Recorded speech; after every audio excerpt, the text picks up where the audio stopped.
Vou voltar a gravar a partir de agora, depois do nosso intervalo. E aqui o que fica a resposta é que os chátrias, eles são guerreiros e não camponeses. Por isso, a resposta exigia que você conhecesse as castas do hinduísmo.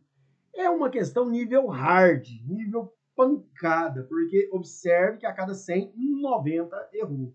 É uma questão muito difícil. Eu não conheço todas as castas do hinduísmo e não sabia que os chátrias eram guerreiros e não camponeses. Bora para a questão de número 24. Projeto de templo budista do Ipiranga é apresentado em encontro com seguidores da religião. Vamos ver o que está falando aqui nesse Ipiranga News, né? Provavelmente é o jornal lá do Ipiranga. Um encontro entre participantes, frequentadores e líderes do templo budista, eu me recuso a pronunciar, marcou a apresentação do projeto que dará forma ao local, que a partir do próximo ano reunirá fiéis na rua Vicente da Costa, número 199. A ideia é que as obras sejam concluídas até maio de 2025. O templo carrega a história de ter trazido consigo o primeiro traço de budismo para o Brasil. Vamos ver se eu, não sabendo nada desse tempo, consigo responder essas questões, que é muito específico, né? Provavelmente é uma prova que aconteceu aonde? Aconteceu no Paraná. Então, esse distrito, ou sei lá o que, é uma região do Paraná. É uma prova, é uma questão muito local. Uma das matrizes religiosas do Brasil é, sem dúvida, a matriz oriental. Claro, nós temos o budismo, nós temos o shintoísmo e outros mais, né? Cujos primórdios em nosso país, vamos falar dos primórdios dessas religiões orientais aqui no Brasil. Letra A. Contextualizam-se no advento da cafeicultura que instigou a imigração em massa para as terras brasileiras. Seria a cafeicultura aquela que promoveu a imigração dos orientais aqui para o Brasil? Letra B. Datam do período de transição da mão de obra escrava para a mão de obra livre em meados do século XIX. Mão de obra escrava para mão de obra livre. Porém, século XIX. Será que a escravatura durou até o século XIX? Letra C. Conecta-se com o período do pós-guerra mundial, quando principalmente o Japão foi detonado pelo conflito. Teria sido isso a causa desses imigrantes orientais terem chegado ao Brasil? Remontam ao processo de imigração do início do século XX, vinculados aos acordos do governo brasileiro com outras nações. Bem, eu iria de letra D, mas confesso para você que é uma questão muito difícil mesmo, nível hard também, na minha opinião. Ricardo, você discorda? Achou fácil ou achou difícil? Escreve aí. Letra F para fácil, letra D para difícil. Adriana também e Maria Rosa também. O que vocês acharam? Achei uma questão muito difícil, na minha opinião. Vocês não precisam me acompanhar, tá? Por favor, opinem vocês aí a maneira de ter o entendimento dessa questão. Para vocês é fácil ou é difícil? Letra F para fácil, letra D para difícil. É difícil. Realmente é uma questão muito difícil, na minha opinião. Mas a resposta sobre a imigração dos orientais para o Brasil é a ideia que remonta do século XX, que vincula ao governo brasileiro ter tido acordos com outras nações, né? Eu eliminaria a letra B porque a escravatura não durou até o século XIX. Na verdade, dura até hoje, né? Mas vamos fingir que não dura. Conecta-se com o período do pós-Segunda Guerra Mundial, quando principalmente o Japão foi detonado pelo conflito. Não foi em 1945, 1950, que veio esse advento desse grande número de imigração para cá. E a letra A fala da questão da cafeicultura, né? Eu não me lembrava de momento algum os orientais lidando com essa questão da cafeicultura. Então eu fui de letra D e acertei a questão. E fui por eliminação mesmo, tá? Vamos para a próxima questão, que é a questão de número 25. Temos 1h30 de aula pela frente. A liberdade religiosa e o Estado laico são conceitos complementares mas com papéis distintos nas democracias modernas. Enquanto a liberdade religiosa protege o direito dos cidadãos de escolher suas crenças, o Estado laico garante que o governo não interfira nessas escolhas. Beleza? Trata-se de uma prática que estaria em desacordo com o princípio de um Estado laico. O que está em desacordo? Muito parecido com a questão de número 3 que nós fizemos lá atrás. A banca gosta muito desse negócio de laicidade, de liberdade religiosa. É mais uma questão falando de liberdade religiosa. Ela só mudou os termos. Ao invés de falar liberdade religiosa, ela falou Estado laico. Esse Estado laico tem que garantir a liberdade religiosa. Observe que a banca tem muito essa temática. A proibição do ensino religioso obrigatório nas escolas públicas, bem, se eu proibir o ensino religioso, se eu proibir, é uma prática que estaria em desacordo com o princípio do Estado laico? Letra B, a escolha de um símbolo religioso específico em repartições públicas, falamos isso no início da aula, né? Trata-se de uma prática que estaria em desacordo com o princípio de um Estado laico, um símbolo religioso específico nas repartições públicas. Eu vou eliminar porque há uma passividade por parte do Supremo Tribunal Federal em que não há um desacordo ao Estado laico uma determinada repartição utilizar-se de um símbolo lá dentro. É o caso do próprio Supremo Tribunal Federal, que tem atrás dos ministros o crucifixo. Letra C. A neutralidade nas políticas públicas em relação às questões religiosas. Se o Estado laico fosse neutro nas políticas públicas em relação às questões religiosas, isso estaria em desacordo com o princípio de um Estado laico? Se ele fosse neutro? Creio que não estaria. A garantia que os feriados religiosos de diferentes crenças sejam respeitadas estaria em desacordo com o princípio laico? Na minha opinião, também não estaria. Eu vou de letra A. Porque, para mim, olha, ele foi de letra B. Porque, para mim, a escolha de um símbolo religioso específico em repartições públicas é uma questão passiva. Se nós formos nos comentários, provavelmente, infelizmente, só tem a Maia, né? Tinha que ter mais alunos e professores falando. Mas aqui está dizendo a fundamentação. O Estado laico deve manter a neutralidade em relação a símbolos religiosos. Sim, deve. Mas a passividade do Supremo Tribunal Federal brasileiro é que isso não interfere no Estado laico. Portanto, se você olhar uma audiência ao vivo nesse instante, lá no Supremo, nesse não, né? Porque hoje eles não trabalham, mas segunda-feira, o Supremo Tribunal Federal, de trás dos ministros, vai estar o símbolo religioso. Tá vendo que eu quis te ensinar a mentalidade da banca e eu estou tendo êxito em te mostrar essa mentalidade? Para garantir todas as crenças. A presença de símbolos religiosos em repartições públicas pode ser vista como uma violação do princípio da laicidade. Pode, eu concordo. Porém, no Brasil, não é. Não é. O Brasil é um Estado laico onde o símbolo religioso, na passividade do Supremo Tribunal Federal sobre essa questão, é de que isso não interfere no Estado laico. A banca usou um argumento extremamente polêmico que tem passividade. Você pode pesquisar aí agora. Você vai encontrar esse julgado do Supremo Tribunal Federal, essa passividade sobre esse tema. Mas a banca disse que isso fere o Estado laico.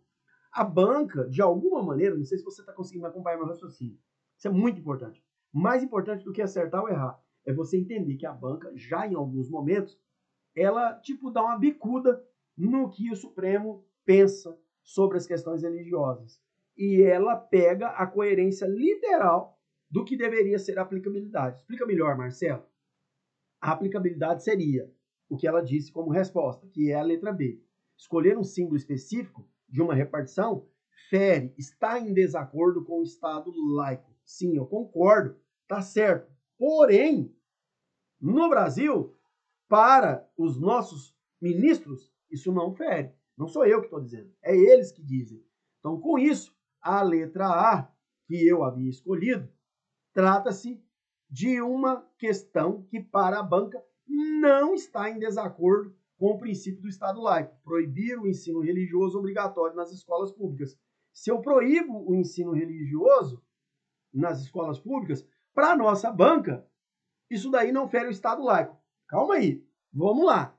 Mas eu pergunto, qual disciplina do Brasil está na Constituição da República Federativa do Brasil de 88 e em outras constituições também presentes, estava lá nos textos anteriores? Você sabia qual é? O único presente é o tal do ensino religioso. O ensino religioso está previsto na Constituição. Se eu proibir o ensino religioso, será que eu estaria ou não ferindo? Só que aí ela usou a palavra obrigatório. Quando eu coloco a palavra obrigatório, eu torno a questão errada. Então eu trago aqui para vocês com exemplificação do porquê que a banca dá o gabarito da letra B. Ela dá o gabarito da letra B porque a A estaria certa se não tivesse a palavra obrigatório ali no texto.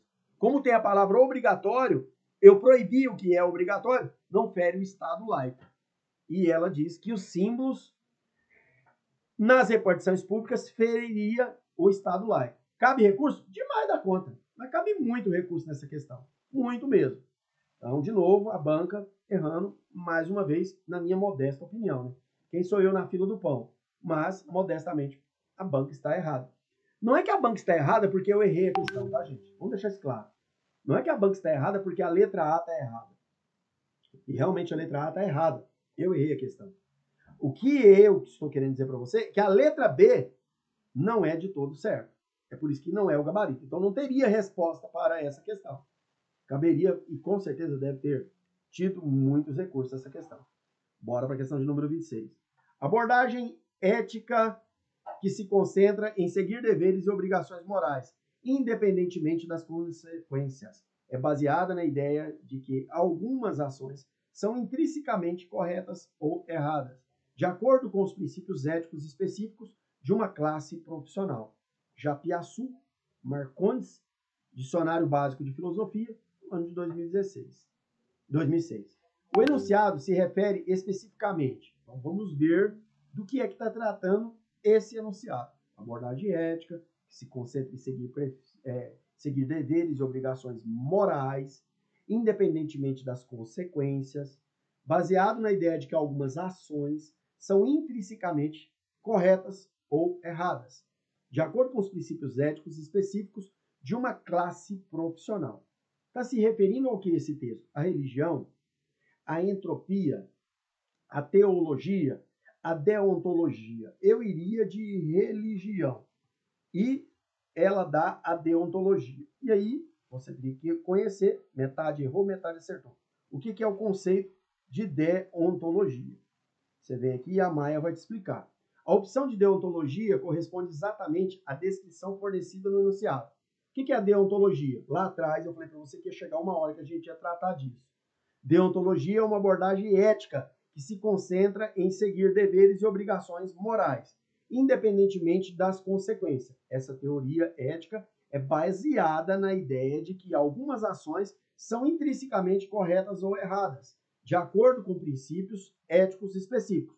Portanto, essa é a opção correta que está de acordo com o gabarito da banca. Fundamentação, deontologia, conforme definido pelo filósofo Immanuel Kant. Então, para a banca, o gabarito da questão de número 26 é o gabarito da letra D, deontologia, que você acabou de ver agora os princípios do que é ela comigo aqui. Eu falei para você que nós íamos abordar, chegamos nele. Abordamos deontologia. Bora para a questão de número 27, também Kant, que viveu de 24 até 804 e foi um filósofo alemão nascido na cidade báltica, de que eu me recuso a pronunciar, Königsberg, então capital da província alemã da Prússia Oriental, atualmente Kaliningrado, na Rússia. Então, antigamente na Prússia Oriental e hoje na Rússia, né? Prússia Oriental não existe mais. Filho de um artesão de descendência escocesa, era o quarto de 9 filhos. É reconhecido como fundador da filosofia crítica, sistema que procurou determinar os limites da razão humana. Sua obra é considerada uma pedra angular na filosofia moderna. Então, um texto do filósofo Immanuel Kant e traz a descrição, um resumo da bibliografia do tal Immanuel Kant. Qual é a principal contribuição de Kant para a filosofia? Gente, observa o quanto que a banca passeia, né? Eu queria muito que você tivesse a noção de responsabilidade de fazer uma prova dessa. Nós falamos de muitas religiões, não ficamos só no cristianismo, falamos de muitas práticas filosóficas, e agora nós estamos nesse momento, já vimos o Nietzsche, né? E agora estamos em Immanuel Kant. A banca realmente passeia muito em filosofia, sociologia, história, religião, psicologia, psicanálise. É uma banca pesada, viu? Ela vem com uma porrada muito grande. Não espere uma prova muito fácil para aqueles que vão fazer de ensino religioso. Nós vimos que tem questão aqui que é bárbara, que é de graça. Torça para que venha essas questões, mas saiba que a banca pode tentar embaraçar a sua posse. Fique esperto quanto a isso. A afirmação da existência de ideias inatas com base para o conhecimento. Era disso que a filosofia kantiana tratava? Da afirmação da existência de ideias inatas como base para o conhecimento? Ou era a adoção da metafísica como ciência exata baseada em observação e experimentação? Ou era, na letra C, a defesa do racionalismo dogmático como único caminho para o conhecimento absoluto? Ou era a crítica das pretensões do racionalismo e do empirismo, levando ao idealismo transcendental? A única que talvez eu eliminaria aqui seria, na minha opinião, a letra de número C. E realmente o gabarito é a letra D. As outras duas eu ficaria muito na dúvida, mas a metade errou. Aqui não cabe recurso. Aqui não é uma questão de recurso. Aqui é você conhecer a filosofia kantiana mesmo, para saber que ela trata dessa pretensão do racionalismo e do empirismo, levando o idealismo transcendental. Observe vocês que as 5 últimas questões, propositadamente eu errei, para que a gente pudesse ter uma discussão sobre esses temas que, ora, a banca Consulplan está abordando. Como que eu faço, Marcelo, para estudar essa temática? Você vem aqui, ó, eu já te ensinei, dando de novo os créditos à plataforma Gran Questões. Existe a inteligência chamada Maia, você pode usar esse recurso. O bom é quando tem outros professores argumentando. Infelizmente, para ensino religioso, quase que 100% não tem um professor comentando. Tem uma inteligência artificial comentando. São mais questões ligadas à filosofia, à sociologia, à psicanálise, à psicologia, que tem professor e mesmo assim é muito raro. Na maioria, quase que totalidade, é da Maia. E a Maia diz: a crítica das pretensões racionalistas do empirismo, levando ao idealismo transcendental, está de acordo com o gabarito da banca. Kant é conhecido por sua crítica, tanto no racionalismo quanto no empirismo, propondo que o conhecimento é a síntese entre a experiência sensível e as estruturas a priori do entendimento. Qual que é a fundamentação? Kant propôs o idealismo transcendental, que afirma que o conhecimento humano, é isso que você precisa levar para sua prova, religioso. O Ricardo colocou um comentário, deixa eu olhar. Nas questões de filosofia e ensino religioso, será que irá cair questões desse estilo? Pode ter certeza, tá? O filtro é de ensino religioso, tá, o Ricardo? O filtro é de ensino religioso. Observa aqui, Ricardo. Dá uma olhadinha comigo aqui. Olha aqui, ó. Olha para cá agora, para a tela. Fica olhando para você ver. Olha aqui. O que está escrito aqui, Ricardo? Ó. Viu lá? Professor de ensino religioso. É para ensino religioso. A banca não colocou bibliografia no seu edital e isso traz para você um peso muito grande, porque vai passear bastante entre filosofia, sociologia, psicologia, psicanálise, enfim, seja o que Deus quiser. Vai dar certo, no final vai dar certo. Com essa aula do que nós estamos vendo aqui nos comentários, vai ajudar muito, gente. Está explicando aqui para nós o que é esse racionalismo, o que é, isso mesmo, né? O que é esse racionalismo que leva ao idealismo transcendental. Observe aqui, ó. Grava isso, ó. A partir de agora você já sabe que Kant propôs esse idealismo transcendental que afirma que o conhecimento humano é limitado pelas condições a priori do entendimento da sensibilidade. Ou seja, pela questão da sensibilidade, o homem tem uma limitação do seu conhecimento e que não podemos conhecer as coisas em si mesma, mas apenas os fenômenos. Por isso, essa ideia do idealismo transcendental. O que ora você está vendo não é a realidade absoluta, são apenas fenômenos. É isso que Kant vai dizer. Em sua crítica da razão pura, Kant argumenta que o conhecimento é possível apenas porque a mente humana possui estruturas que a priori que moldam experiências sensíveis. Ele criticou tanto o empirismo quanto o racionalismo. Então agora você já sabe também que você pode levar para sua prova que o Immanuel Kant critica o racionalismo e o empirismo. Que ainda que você não saiba o que é, você já sabe que ele critica isso.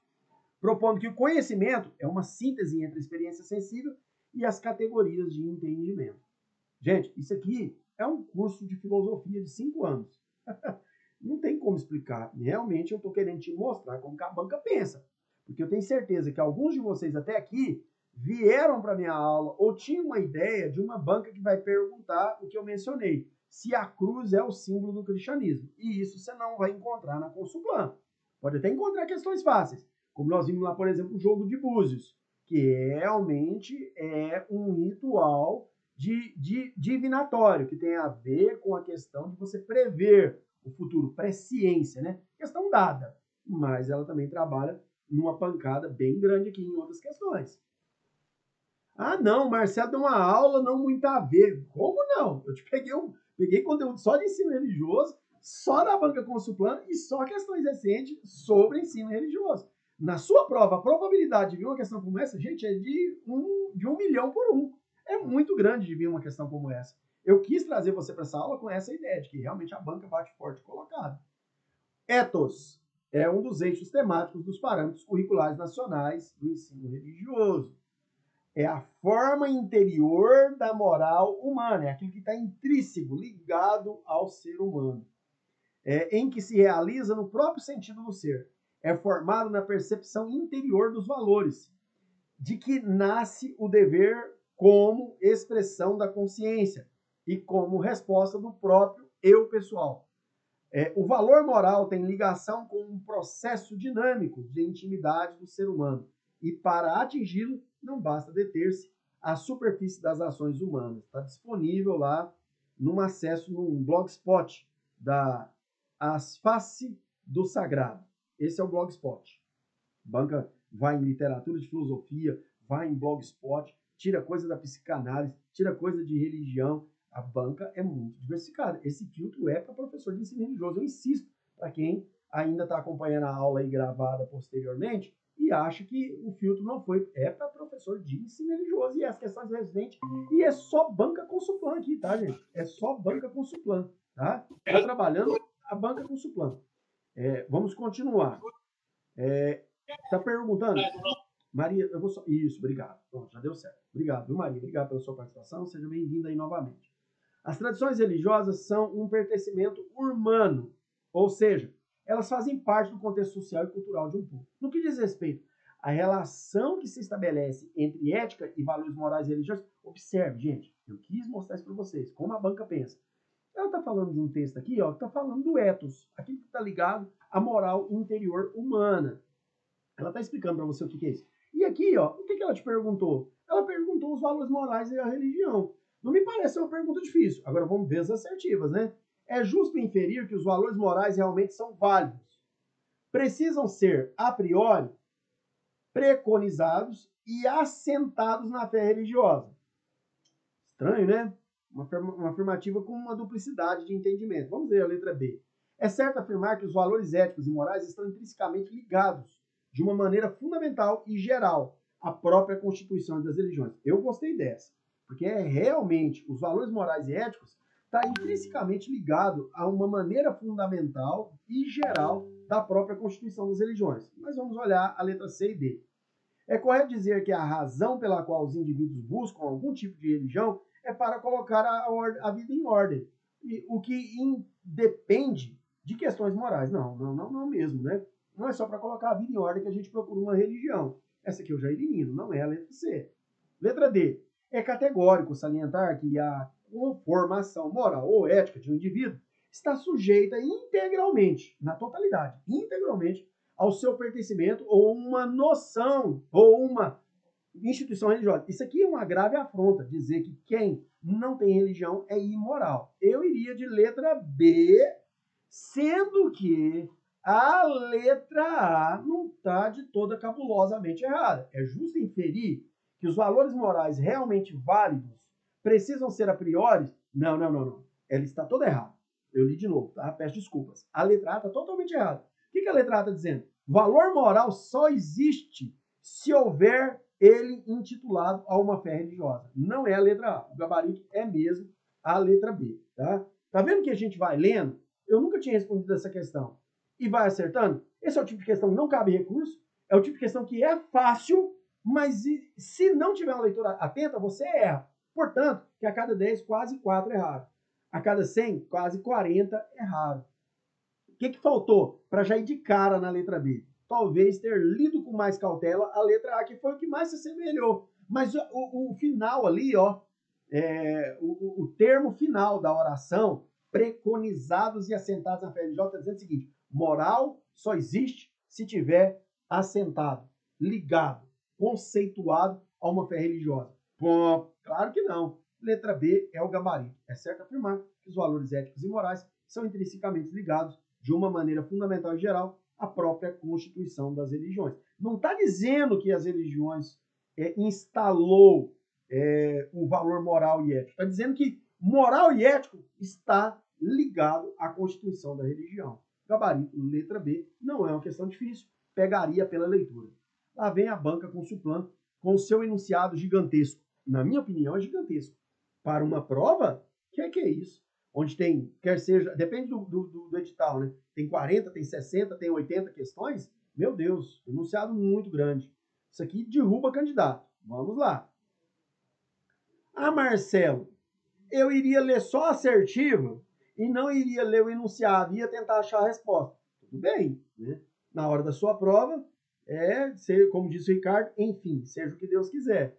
Mas aqui, agora, eu tenho que ler o texto com você. Faz parte da metodologia da minha aula. E você, Marcelo?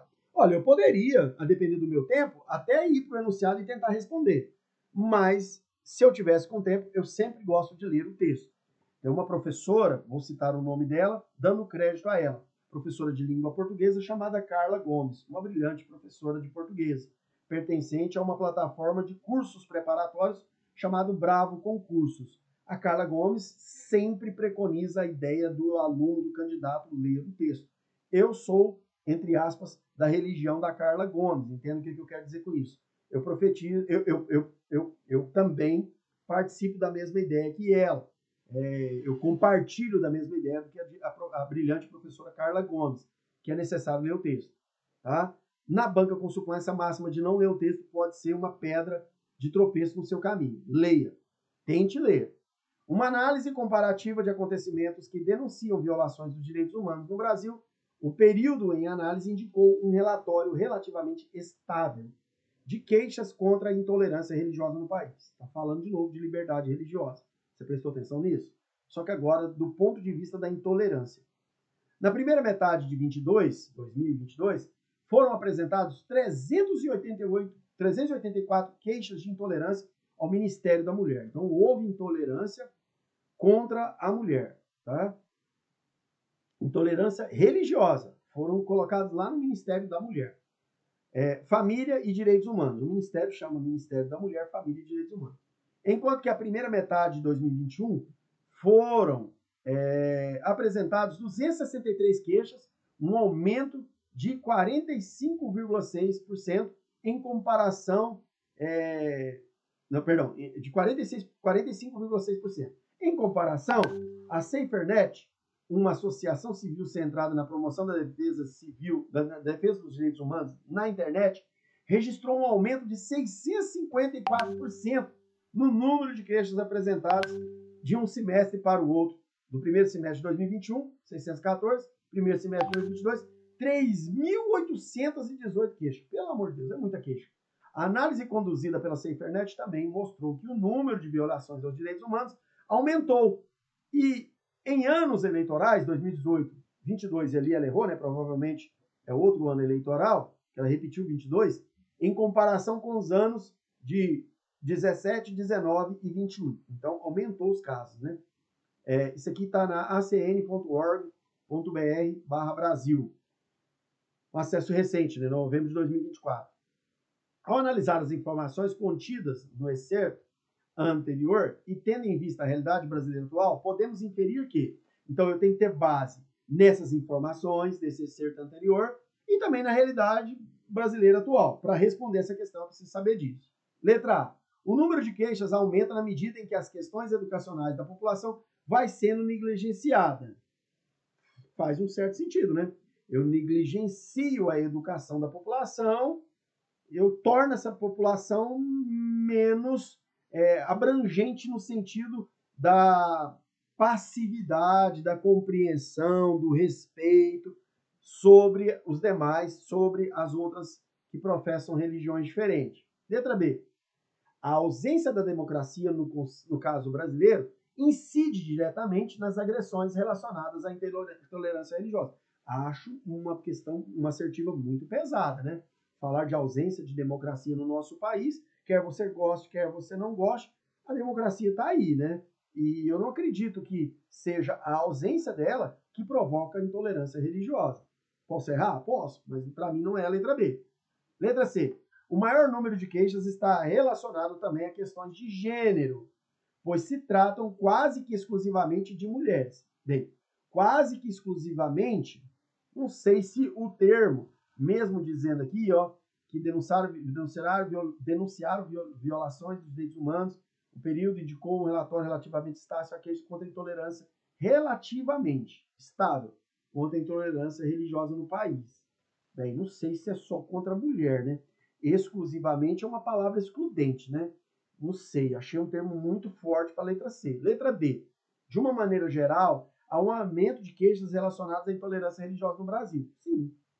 O que infringe diretamente aos direitos humanos. Aqui, para mim, é um gabarito. Se eu errar, eu tiro o chapéu para consultando, porque para mim, realmente, intolerância infringe diretamente aos direitos humanos. Toda vez que eu sou intolerante, eu agrido o direito do outro de ter a sua liberdade de expressão religiosa. Para mim, é a letra D. Eu iria nela por essa razão. Vamos ver o que a banca deu. É isso mesmo, né? Ali tá errado, tá, gente? Não é que 0% acertou, não. Tem hora que ela dá uma bugadinha, essa porcentagem aí. Tem hora que buga. Quando vem zero é porque tá bugado. Ficou fácil de eu achar a resposta, porque quando eu vou para a prova de ensino religioso, essa máxima eu quero deixar com vocês. Leve a ideia dos direitos humanos junto. Toda vez que eu agrido o meu vizinho, porque ele tem uma outra liberdade de expressão, porque ele tem uma outra manifestação religiosa, eu vou ferir a liberdade de expressão religiosa. Claro que isso está intrinsecamente ligado ao direito humano. Portanto, o gabarito é mesmo a letra D. Ricardo, lá na hora da prova, né, Ricardo? Ficou fácil, né? Vai tudo de D e pronto, acabou, né, Ricardo? Seja o que Deus quiser. Tô brincando, eu sei que você não vai fazer isso, mas assim, a gente viu que a maioria das questões dos gabaritos, pelo menos dessa prova, tá na letra D, né? O difícil é na hora de você passar pro gabarito e ver 6 letras D. Ah, eu quero ver se você não muda. Muda mesmo o gabarito. Tô brincando, gente. Tem que ir consciente. Se você achou 8, 10, 12 letras D sequenciais, você tem certeza da resposta, é seu juízo de valor ali na hora, né? Seja pulso firme e vai adiante. Mas não custa nada dar uma revisadinha ali, uma ou outra questão, não custa nada.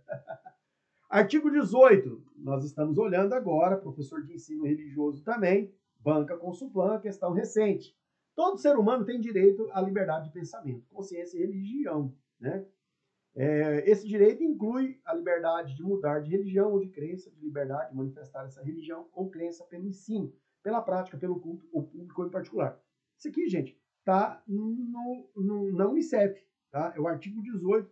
Provavelmente não, falo assertivamente, é da DUDH, da Declaração Universal dos Direitos Humanos, que foi proclamada lá em 1948. A DUDH é datada de 48. Bem, aí ele está perguntando, o excerto anterior refere-se ao artigo da declaração, proclamado em 48. No contexto, qual que era o contexto? Nascido da ascensão das religiões orientais, que a partir do estabelecimento oficial do Estado de Israel, avançou pelo Ocidente. Então, essa ideia aqui, ó, de liberdade de expressão, consciência de religião, mudar de religião, crença, manifestar outra religião, mudar de religião, de prática, e tanto da questão pública quanto em particular. Lá na DUDH de 48, essa ideia está ligada a qual contexto? Do contexto das religiões orientais. Letra B, vivido no decorrer da Guerra Fria, onde a bipolaridade entre Estados Unidos e União Soviética desafiava os princípios cristãos ecumênicos pelo mundo. Será? Constituído pela ascensão do fascismo e totalitarismo da Europa, que preconizavam, a partir da década de 40, o controle social, econômico e religioso. Será que a DUDH foi escrito nessa propositura? Esse texto da DUDH foi escrito nessa propositura? Letra D, apresentado na Segunda Guerra, de desprezo e desrespeito pelos direitos humanos, que resultaram em atos bárbaros que ultrajaram a consciência da humanidade. Posso errar, mas eu iria de letra D. Fica fácil porque, de novo, Maria, Ricardo e todos os demais, eu estou trazendo aqui para a aula a ideia de ir para uma prova de ensino religioso ligada a essa ideia de direitos humanos. Por isso, eu acertei a questão, porque os direitos humanos deve ser uma ideia muito ligada ao ensino religioso, porque o ensino religioso trabalha essa pauta aqui do artigo 18 da DUDH. Essa pauta, ela é temática nas aulas de ensino religioso. Na verdade, normalmente uma boa aula de ensino religioso seria muito peculiar, seria muito propícia, seria muito rica, seria muito assertiva se ela trabalhasse o artigo 18. Olha, eu quero começar minha aula com vocês. Prazer, meu nome é Marcelo. Estamos iniciando aqui no nono ano, em 2025. Eu leio o texto a partir de agora, para a partir daqui nós começarmos o que é o ensino religioso. Todo ser humano tem direito à liberdade de pensamento, consciência e religião. Esse direito inclui a liberdade de mudar de religião ou crença e a liberdade de manifestar essa religião ou crença pelo ensino, pela prática, pelo culto público ou em particular. Cara, brilhantemente você soube trazer para sua aula um extraordinário argumento de autoridade. Que a sua aula vai ser preconizada na liberdade de consciência e de pensamento sobre religião. Por isso, eu acertaria facilmente o gabarito da letra D, porque eu levaria os direitos humanos para a minha prova. Para fazer uma prova de ensino religioso, você tem que levar os direitos humanos. Toda ação que é contrária, ela provavelmente será uma resposta errada. Temos 1 hora de aula. Vamos lá, pé no acelerador. Kant fez uma virada para poder lançar as bases de um novo modelo do pensar filosófico. Immanuel Kant, né? Modelo delineado aos impasses nos quais as disputas filosóficas de seu tempo tropeçavam. Viu aí, Ricardo? De novo, Immanuel Kant. De novo, filosofia, numa prova de ensino religioso. Só para não restar dúvida, tá lá o cargo, é professor de ensino religioso. Prefeitura de Pouso Alegre 2024, Instituto Consulplan, tá? Fica nítido aí para você. Ah, não, mas nossa, aqui é banca Consulplan. Gente, não se engana não, é tudo a mesma coisa, tá? O banco de dados de questões da banca Consulplan e do Instituto Consulplan é o mesmo. Seguindo aqui o enunciado. Contrariamente a outras ciências, a metafísica sempre fracassara, sendo o motivo de tal tropeço um modo tradicional de pensar o objeto da metafísica, o incondicionado, que não pode ser sem contradição. Foi depois de preparar o campo e mudar completamente os termos da filosofia de Kant que fez com que ela pendesse mais para uma epistemologia. Complexidade total para um curso de 5 anos de filosofia para você entender a superação kantiana e os impasses da metafísica. E a banca consultante pergunta isso na cara dura. Não é para o professor de filosofia, gente, é para o de ensino religioso, tá? A banca consultante bate forte colocado. Vamos ver se a pergunta é tão forte quanto o enunciado. Quando o enunciado menciona que Kant fez com que a metafísica pendesse mais para a epistemologia, pretende esclarecer que a metafísica corroborou a dimensão da subjetividade. Para mim, é uma forte propositura de resposta. Porque a metafísica, realmente, nos tempos de Immanuel Kant, ela corroborava para uma subjetividade. Tendeu do campo dos estudos cosmogônicos. Cosmogonia tem a ver lá com aquele princípio que vem anterior aos filósofos iniciais. Antes de nós termos tanto Platão quanto Aristóteles, e antes de Platão nós temos o seu mestre, nós temos a ideia dos cosmogônicos, os pensadores cosmogônicos, né? E eles pensavam a ideia daquilo que era a origem do mundo. Por isso, cosmos, a ideia do cosmo. Cosmogonia está ligada a essa ideia de entender a origem das coisas e do universo. Bem, a metafísica, ela não entendeu essa ideia. Essa ideia é muito antiga. É uma ideia pré-socrática, que foi o professor de Platão, o mestre de Platão. E o período pré-socrático, conhecido como período sofista, que é o período que antecede a filosofia, ele sim está ligado à cosmogonia, e não à metafísica do período de Immanuel Kant. Então não é a letra B. Letra C. Incluiu-se a ostentar um caráter mais científico. Então ele está perguntando que a metafísica, no período de Immanuel Kant, inclinou a ostentar um caráter mais científico. Bem, aqui nós temos uma outra possibilidade de questão, porque realmente a metafísica tendeu mais para a epistemologia justamente porque ela buscou mais um cientificismo para ela. Nós temos a letra A e a letra C. Olha a banca Consulplan metendo a mão pelos pés novamente. Imprimiu um caráter conotativo ao conhecimento. Conotativo é um sentido muito mais descaracterizado do que é o correto. Seria trazer um demérito, seria depreciar o conhecimento, né? A metafísica imprimiu um caráter conotativo ao conhecimento. Para mim, gente, A, C e D são todas possivelmente de serem sustentadas. Qualquer uma delas. Bem, eu sei que é a letra C, porque eu sei que realmente, saindo da metafísica e indo para a epistemologia, nós caminhamos num sentido de caracterização mais científica. Mas observe, caberia recurso? Claro que não caberia. Mesmo eu acertando, eu digo, caberia recurso. Metade errou essa questão. Daria para colaborar perfeitamente a letra A, perfeitamente a letra D. A B não, a B não tem. A B quem respondeu viajou na maionese. A B está se referindo ao período que é antes do período socrático, os pré-socráticos, ligado aos sofistas, o período cosmogônico do pensamento filosófico. Mas a letra A, a letra C e a letra D caberia facilmente recurso. De novo, não é sobre acertar e errar, é sobre entender a cabeça da banca, porque se acontecer isso aqui com você, cabe um recursozinho. Muitas doutrinas cristãs diferenciadas entre si surgiram desde as primitivas comunidades cristãs. Então, está falando dessas comunidades que diferenciam uma das outras e elas surgiram de um mesmo ponto inicial cristão.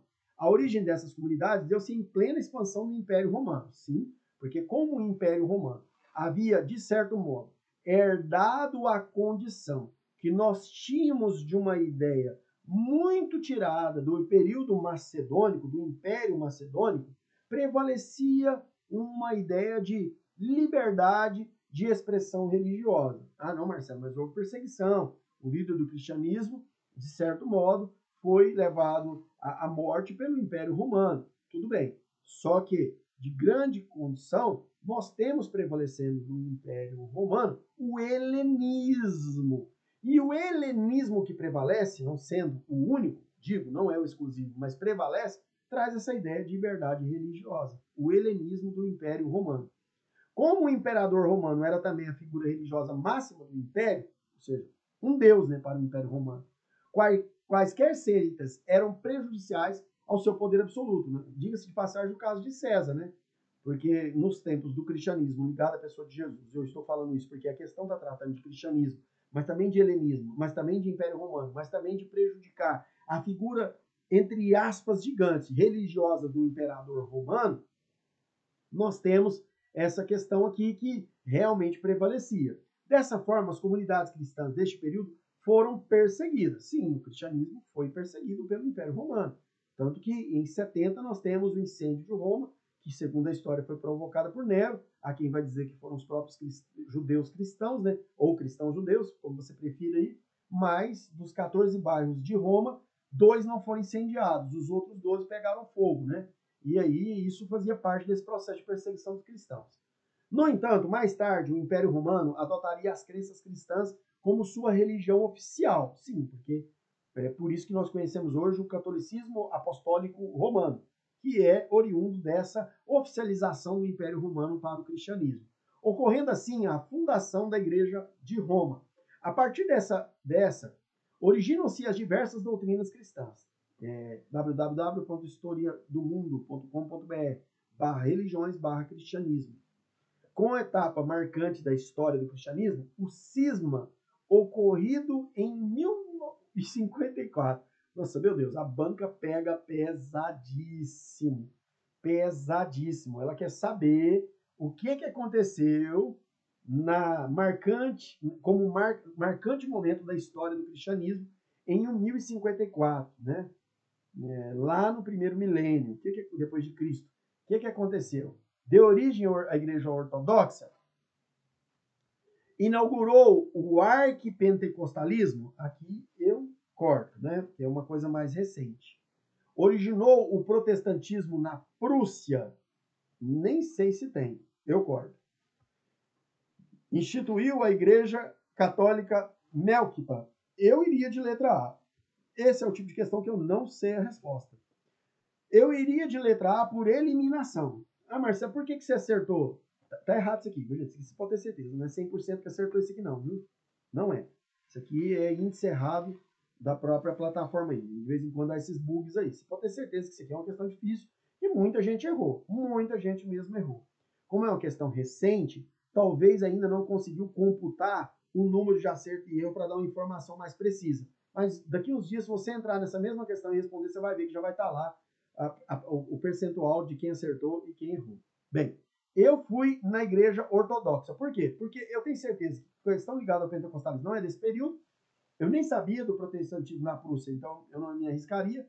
E a igreja católica de Melquita não é desse período, é um período muito anterior, né? Data-se dos primeiros séculos.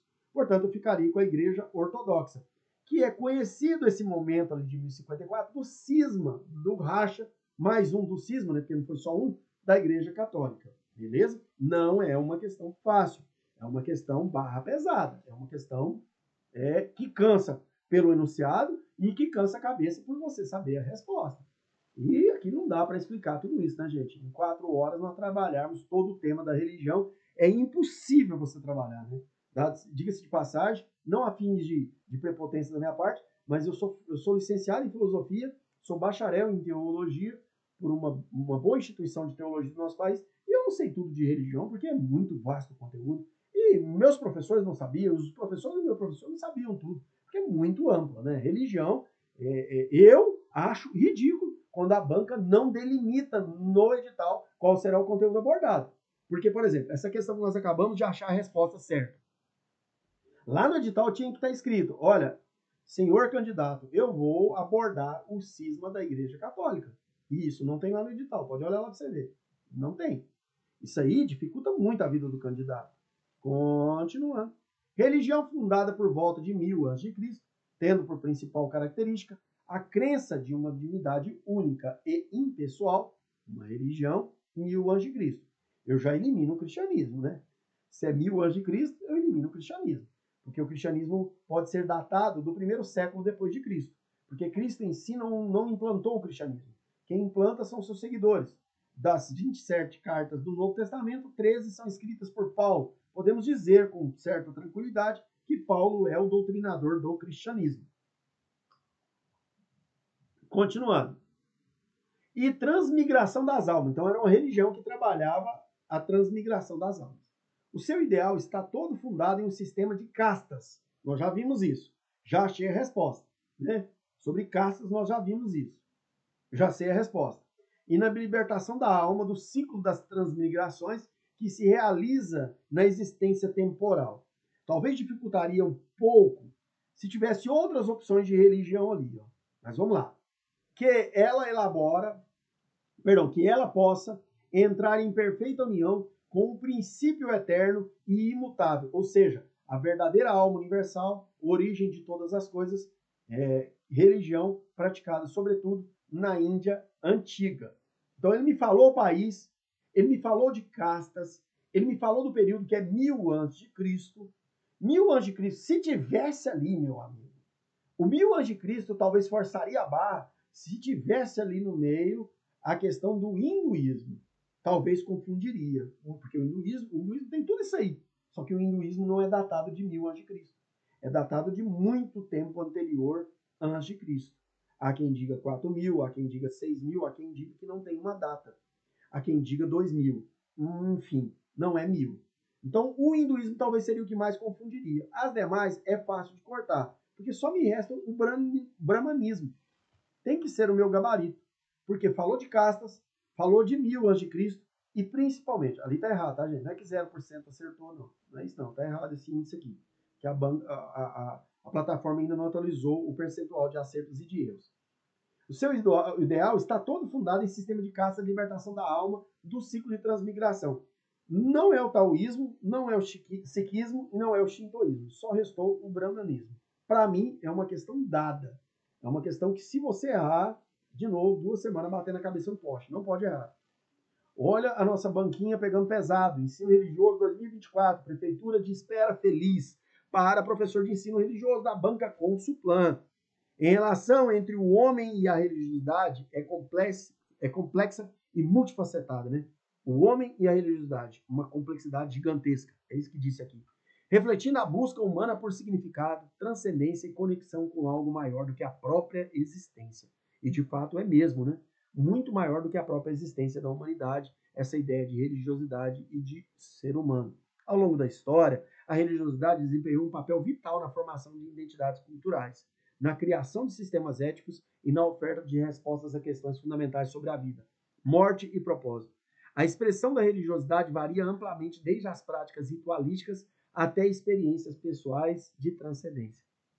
Enquanto algumas pessoas encontram conforto e orientação na fé, outras exploram a espiritualidade de maneiras mais individuais. A religiosidade também tem sido tema de reflexão filosófica, psicológica e antropológica. E muitos outros aí, né, irmãos? Muitos outros aí. Alimentando discussões sobre a natureza da fé, as origens da busca espiritual e o papel das crenças na formação da sociedade humana. A relação entre o homem e a religiosidade continua a ser uma área rica para investigação e reflexão, moldando a diversidade cultural e espiritual ao redor do mundo. Está presente aqui nesse site qual das seguintes teorias filosóficas aborda a relação entre o homem e a religiosidade, destacando a ideia de que a religião é uma resposta às ansiedades ligadas à condição humana. Então, qual desses movimentos aqui está ligado à propositura do homem da religiosidade, só que trazendo a ideia de que a religião é uma resposta às ansiedades ligadas à condição humana, aos anseios humanos, né? Empirismo, existencialismo, materialismo dialético, positivismo lógico, eu iria de existencialismo.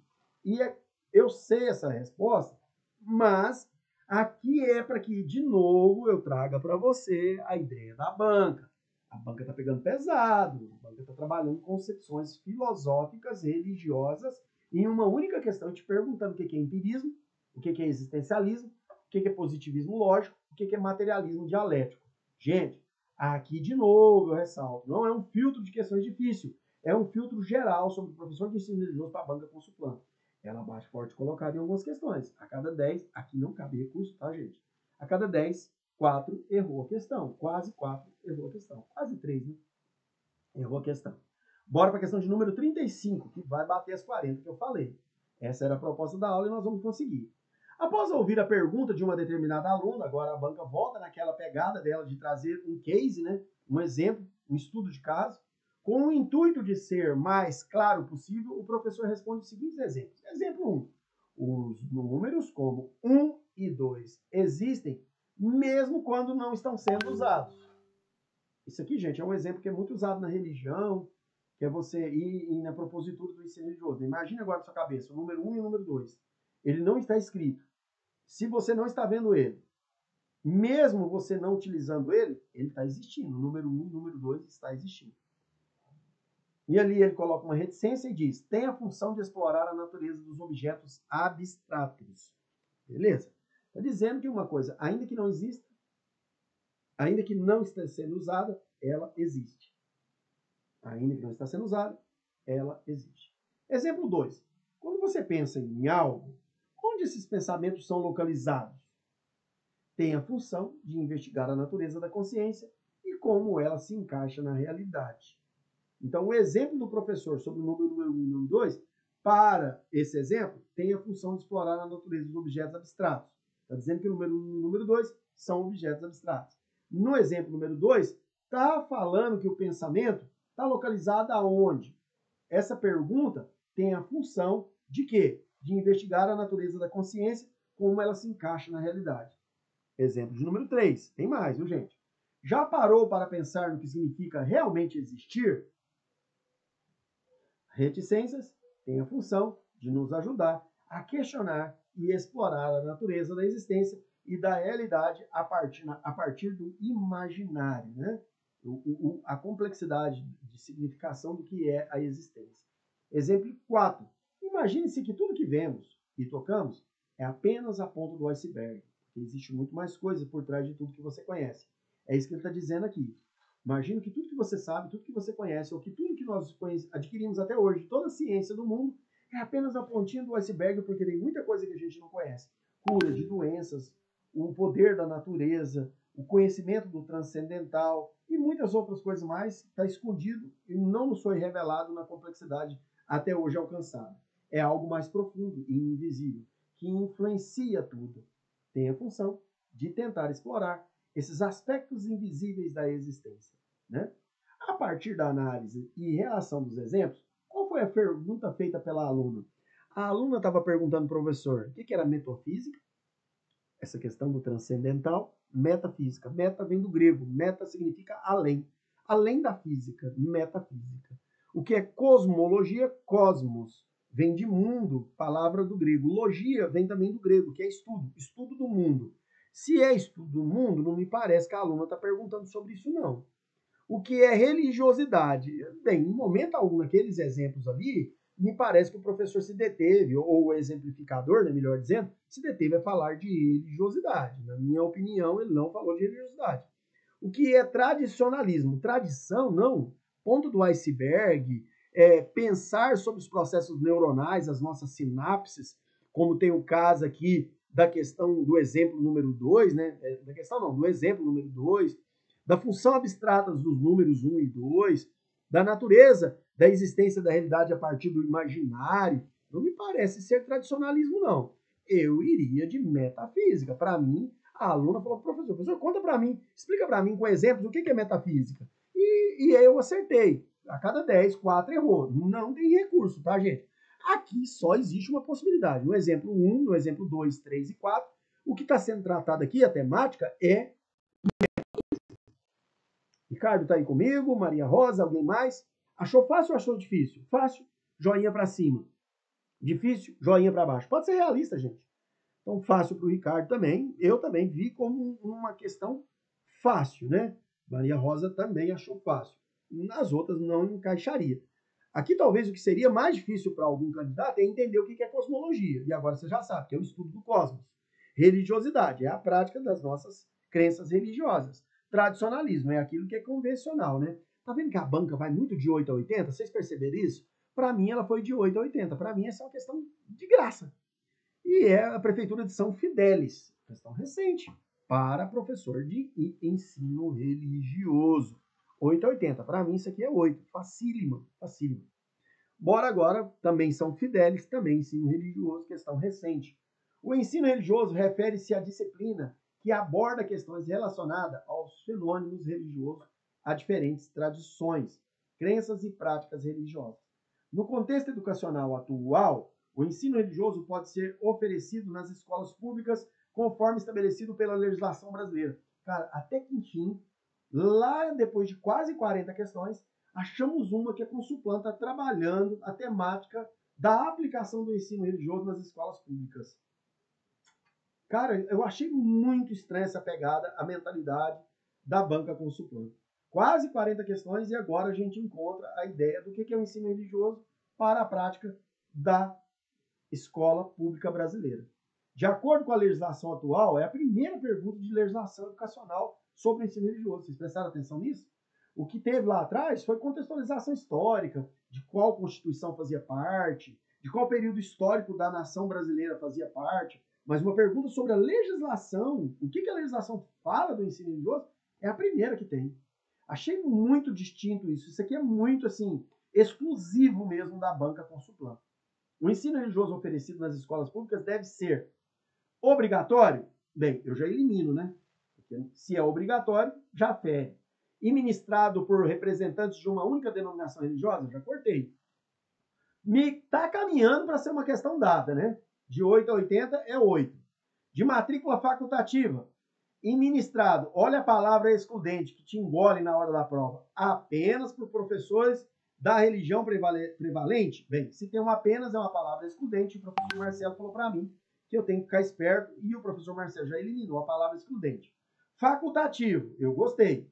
E se desejo da sociedade, respeitosamente, supresso do currículo escolar. Ela ficou doidona ali, né? Misturou os termos. Letra D, facultativo, respeitando a diversidade religiosa, vedado qualquer tipo de proselitismo. Se tem uma coisa que eu falei nessa aula que você não vai esquecer, é que é vedado o proselitismo. Gabarito fácil, fácil, fácil, não tem recurso, quase que todos acertaram a questão, 92%, né? Muita gente acertou. Não dá nenhuma a cada 10. Analise as letras das duas músicas a seguir. Olha, meu Deus, o que a banca Consulplan fez para o professor de ensino religioso São Fidélis. Pegou o padre Fábio de Mello, duas musiquinhas dele e colocou aqui para nós. Vai ser católica assim lá na abadia, né? Muito católico, viu, gente? Muito católico mesmo. Muito mesmo. Muito cristão e muito católico. Muito específico mesmo. Eu achei tendenciosa ao extremo. Mas eu estou te mostrando o pensamento da banca. Milagres. Quem vive procurando nos milagres razões para acreditar e põe sua esperança na palavra de quem diz saber o futuro ver, já esqueceu que a fé é um caminho que os olhos não podem ver. E Deus está presente mesmo quando o milagre não acontecer.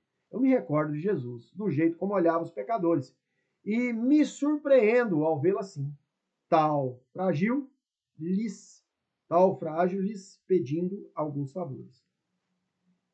Deixa eu ficar na tua casa, me dá desta água. Enfim, é a música do padre Fábio de Mello, que, por sinal, bela canção. Não é a minha religião, mas é uma bela canção.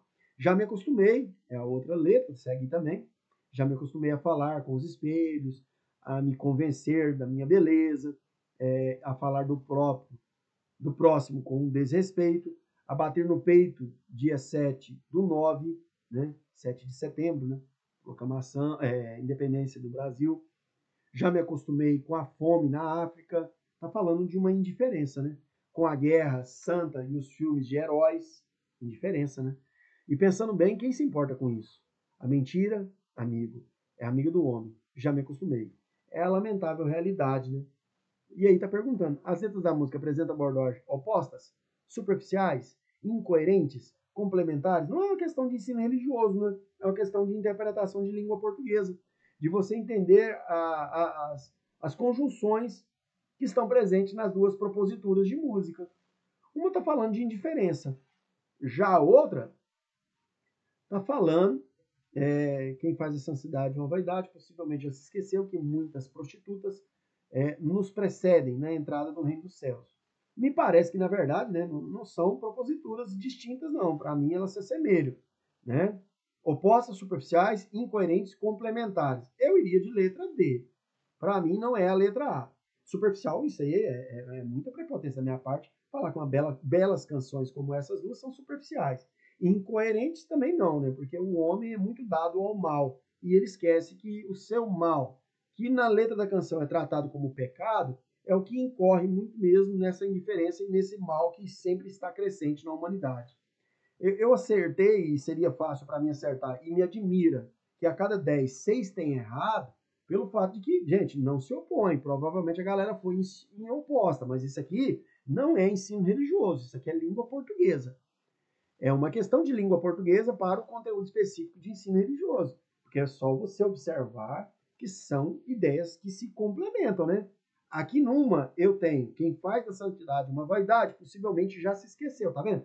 Se esquece da santidade. E aqui na outra tá falando que por eu me esquecer desse princípio moral, ético, né, que ali ele trouxe a palavra santidade, eu realmente vou me acostumando a tudo isso aqui que ele disse aqui, ó. Já me acostumei a falar com os espelhos, ou seja, individualismo, a me convencer, talvez individualismo e também um pouco de narcisismo, né? Eu olho para o espelho e falo, nossa, como eu sou bonito, como eu sou rico, como eu sou, né? É um pouco de narcisismo. É uma ideia complementar, na minha opinião. E me convencer da minha beleza, tá vendo? Narcisismo total. A falar do próximo com desrespeito. Olha, isso aí é uma ideia complementar do que foi dito na questão anterior. Eu achei muito fácil, viu, gente? Me surpreende que a cada 100, 60 errou. Não tem recurso aqui, não. Antepenúltima questão. Bora lá. Sobre o islamismo, analisa as afirmativas a seguir. 1, 2, 3, 4 e 5. Vai ter afirmativa para lá, né? Vai gostar, né? As questões de banca normalmente trazem 3, né? Aqui ela trouxe 5. Islã ou Islã é uma palavra de origem árabe, né? Trouxe com acento e trouxe com o M de Maria. É uma palavra de origem árabe, que significa poder divino absoluto somente no Deus Alá. Seria isso o Islã? Antes do islamismo existir, outras religiosidades predominavam em Meca. O masdeísmo e o politeísmo. Isso é uma verdade, tá? Tanto que Maomé vai com seus seguidores para expulsar esse certo politeísmo que estava presente em Meca. Então, na minha opinião, onde tem 2, tá certo. Aqui não tem 2, eu corto. Aqui não tem 2, eu corto. É a minha opinião. Não sei se eu acertei, não. Não, perdão. Aliás, né? Tá perguntando se é certo. Isso mesmo. 2 é certo. A letra A e a letra D tem 2 como certo. Eu iria nela. Mohammed, no caso, Maomé, tá? Afirma ter ouvido a voz do anjo Gabriel dizendo-lhe: só há um Deus, que é Alá. Mohammed é o seu profeta. Até onde eu sei, é uma propositura verdadeira. Portanto, eu elimino a letra A e fico só com a letra D. Mas eu vou seguir aqui observando. A emigração de Mohammed para Medina ficou conhecida como Ramadã e marca o início do calendário islâmico. Eu não tenho essa informação no momento se marca o início do calendário islâmico. 5. Os muçulmanos separam os alimentos em 3 grupos. Os permitidos, halal. Os consumíveis, makur. E os proibidos, haram. Bem, eu iria de letra D. Justamente porque, na minha opinião, fica fácil de eliminar quando eu tenho certeza que 2, 3 e 4 e 5 estão certas, são proposituras certas.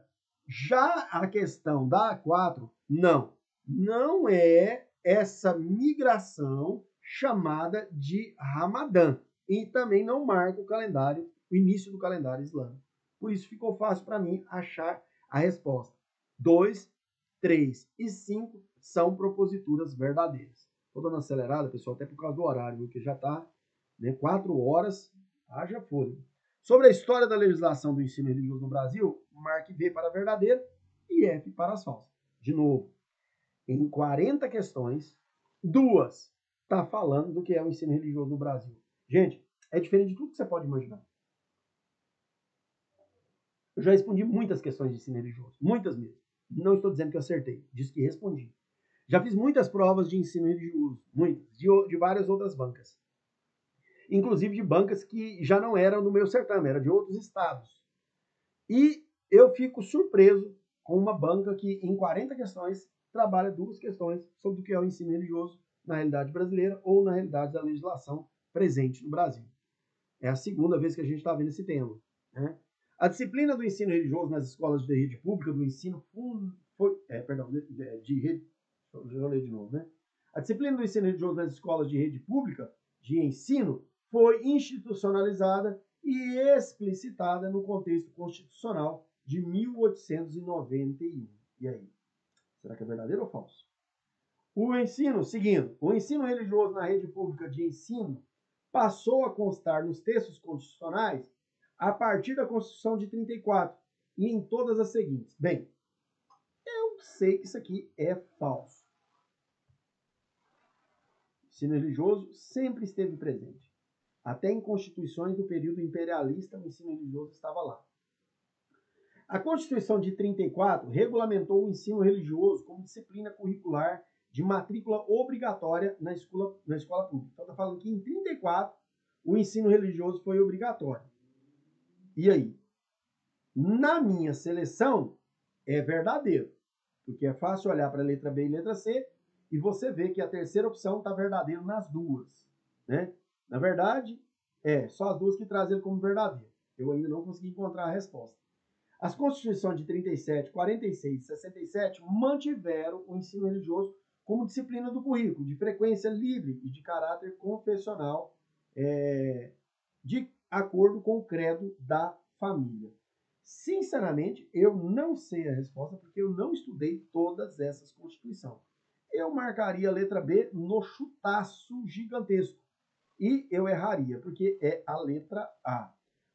Então, a disciplina do ensino religioso nas escolas de rede pública, aqui não cabe recurso não, gente, aqui está errado mesmo. A disciplina do ensino religioso nas escolas de rede pública de ensino foi institucionalizada e explicitada no texto constitucional de 891. Isso é falso. Então, não foi no texto de 91. Nós vamos ver em qual texto foi. Calma aí que nós vamos chegar lá. O ensino religioso da rede pública de ensino passou a constar nos textos constitucionais a partir de 34 e em todas as seguintes. Eu tinha dito para você que essa era uma propositura falsa e, na verdade, ela é verdadeira. Na minha opinião, aqui caberia um recurso, porque o ensino religioso está presente desde o período colonial, inclusive nas constituições, nos textos, né, coloniais. Talvez o que está errado é a palavra constituição, que realmente não era constituição naquele momento, eram cartas, eram textos majoritários. A Constituição de 34 regulamentou o ensino religioso como disciplina curricular de matrícula obrigatória na escola pública. Não, não é a de 34, tá falso, né? E, por fim, a 37, a 46 e a 67 mantiveram, e é verdadeiro, a disciplina do currículo, como disciplina do currículo, de frequência livre, porém de caráter confessional. Agora, você já tem uma informação muito importante, que vai te ajudar numa questão como essa. Constituição de 1937, Constituição de 1946, Constituição de 1967 coloca o ensino religioso com caráter confessional, de acordo com o credo da família. Você já sabe que agora isso é verdadeiro. Vamos só olhar se teve algum comentário? Zero comentário, né? Acho que nem a Maia comentou. Fundamentação. 1934, o artigo 153, o ensino religioso de frequência facultativa constituirá a disciplina dos horários das escolas oficiais do país. Isso é o que está lá, né? Não falou que era confessional, né? A Constituição de 91 estabeleceu separação entre igreja e Estado, não prevendo o ensino religioso nas escolas públicas. Então, por isso que ela está dizendo que a letra A é a certa, né? 34, tem o artigo 153 que ela menciona lá de novo. 37, 46, 67, nem a Maia, na verdade, conseguiu achar a resposta aqui. Sendo sincero com você, até a Maia mandou o migué para cima, até a inteligência artificial mandou um miguezão para cima para falar que estava achando as explicações para o gabarito, mas ela também não achou. Questão é essa aqui, Marcelo. Isso aqui é o tipo de questão que, se eu errar, meu irmão, eu não dou a mínima, porque para mim difere, porque não vou decorar esse tanto de coisa para uma prova que tem milhares de outros conteúdos. Eu não vou me concentrar nisso daqui. Agora, se você quiser se deter, vai estudar o que é o ensino religioso em cada uma das constituições. Eu não iria. Como eu te disse no início da aula, a ideia aqui é mostrar a mentalidade da banca, a mentalidade para a sua prova. Eu não me deteria a estudar o ensino religioso em cada uma das constituições. Por quê, Marcelo? Porque se vier na minha prova, vai ser uma questão. Eu acho que o tempo que eu vou ter que me deter para aprender sobre o ensino religioso em cada uma das 8 constituições que nós já tivemos, eu acho que é um dispêndio muito grande. É um esforço muito grande para um resultado muito pequeno de arriscar, que talvez tenha na minha prova uma questão como essa. Eu não iria para isso aí. Bem, a última questão nossa, realmente para encerrar, dentro do tempo que nós havíamos combinado, ela é, deixa eu ver se é a última, isso é a última, é sobre o hinduísmo, que diz que ele é uma das mais antigas tradições. Nós já vimos que sim. Eu mencionei para você que alguns vão dizer 6.000, outros 4.000, outros 2.000, outros que sequer têm um tempo determinado para datar o hinduísmo, que é a terceira maior religião do mundo, ficando atrás do cristianismo e do islamismo. E à frente de religiões muito grandes, muito consideráveis, como é o caso da quarta, que é o budismo, e da quinta, que é o judaísmo. O hinduísmo já foi, em um dado momento da história, a maior religião do mundo, tá, gente? Já houve um momento que o hinduísmo foi a maior religião do mundo. O hinduísmo é uma das mais antigas tradições culturais existentes no mundo, que provavelmente se originou na região da Índia, aproximadamente 1500 a.C. Aqui está falando 1500. Você vai encontrar 2.000, você vai encontrar 4.000, você vai encontrar 6.000, você vai encontrar quem não date. Se houver uma questão perguntando o período de origem do hinduísmo, está aí uma questão que vai ter recurso. Não pode perguntar uma coisa dessa, porque há uma ampla condição de consideração para o início da historicidade do hinduísmo no mundo. Trata-se de uma religião muito complexa, bastante complexa, que recorre a diversos mitos e lendas, né? Quem fala sobre isso é a Ana Vasconcelos, no Manual Compacto do Ensino Religioso, de 2010. Ao contrário de outras religiões, não tem um fundador específico, sendo conhecido como Atharvaveda, perdão, deixa eu ir para Taipusan, Karma Yoga, Atharvaveda, Sanatana Dharma. E essa é a resposta dessa questão, é o tipo de questão que ou você sabe ou você não sabe. Tá errado, tá, gente? Isso aqui, claro que tá errado. Não é que 100% acertou assim, não. Isso aqui é dificílimo. Dificílimo mesmo. Você saber como que é conhecido o hinduísmo. Vamos ser sinceros. Antes dessa aula, você não sabia como que era conhecido o hinduísmo. Ou eu estou errado? Você sabia como que era o popular do hinduísmo, que era Sanatana Dharma. Sanatana Dharma. Provavelmente você não sabia. Está sabendo a partir de agora. É o tipo de questão que você vai para a prova sabendo ou não a resposta.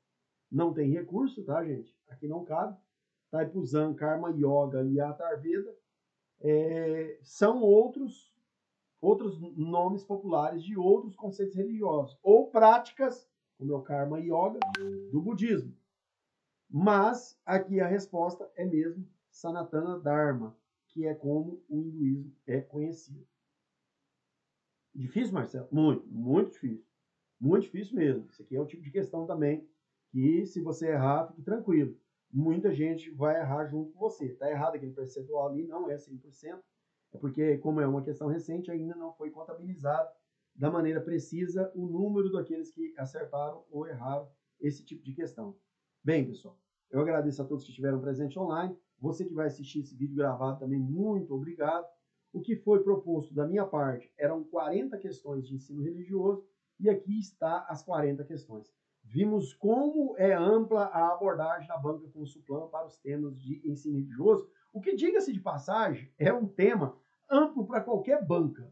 Mas quando a banca não traz a especificidade dentro do seu edital, torna ainda mais desafiador. Então eu agradeço a todos vocês pela participação em aula, desejo uma brilhante prova, estou à disposição para qualquer dúvida, podem me chamar, naquilo que eu puder ajudar, sou solícito a todos também. Mais uma vez, obrigado, e eu vou encerrar a nossa aula. Um abraço a todos e até o nosso próximo encontro. Obrigado a todos, pessoal. Muito obrigado mesmo.